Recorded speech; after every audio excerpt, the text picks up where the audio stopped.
Namaste. Today, we are going to see something very important, and that is the 10 habits of highly ineffective webinar people. We all have been attending webinars these days at some point of time. It's easy to register in webinars. Some are difficult to attend, while for others, it's extremely tough to sustain till the very end. Number one, wrong topic. The organizers choose a topic which is delightfully vague, complicated, less understood. The participants don't understand it, nor will they ever attend. Try attending this webinar. Number two, wrong timing. Some people want to attend the webinars only during the weekdays, while others want to attend webinars only during the weekend. Number three. Now this is serious. This can affect the entire webinar. A good topic with bad speakers. There are two things which happen here. Number one, the speakers are chosen not because of the subject matter expertise, but because of the designation they carry. Number two, there are speakers who can speak on anything under the sun. It could be from global warming to deep sea diving, or from artificial intelligence to the penguins in Antarctica. Number four is the panelists.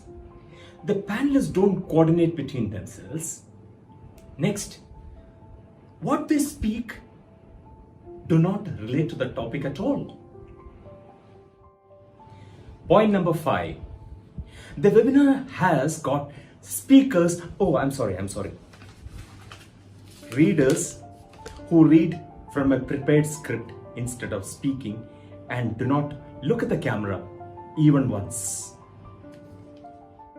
Point number six, technology failure. Technology fails very often.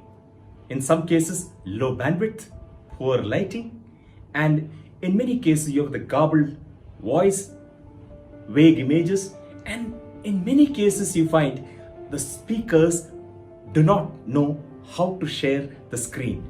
They moved from Microsoft Teams to Google Meet, then Zoom, and then doomed. Point number seven, poor time planning. The webinar completely runs out of time, and towards the last stages, the speakers and the panelists do not get the chance to speak. There is a mad rush to complete the webinar somehow, and thereafter it resembles the last few overs of a T20 cricket match. Point number 8. No engagement with the audience. It's a one-way street. There's no interaction with the audience throughout, and with the result, no question answers, no polling, no other engagement to get the feedback from the audience. And with such webinars have a high attrition rates and hardly people stick till the end. Point number 9, and this is important. The entire aim of the webinar is to sell. Knowledge comes later. A lot of pressure is put on the participants to buy the product or the service, completely putting them off. Point number 10. The organizers focus more on the quantity of webinars or the number of webinars conducted rather than the quality. It's more important that the organizer outnumbers the competitor in terms of the number of webinars conducted rather than the quality of the webinars and the outcome to the people. Did you find these tips useful? I'm sure you have.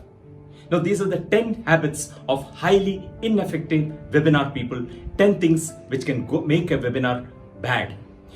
If you have any insider secrets how not to conduct a webinar, please share, and so that we learn from each other. As I said, no one wants to do a bad webinar. It just happens. So let us share the tips of conducting good webinars so that we make better webinars next time. That's it from me for now. Thank you and namaste.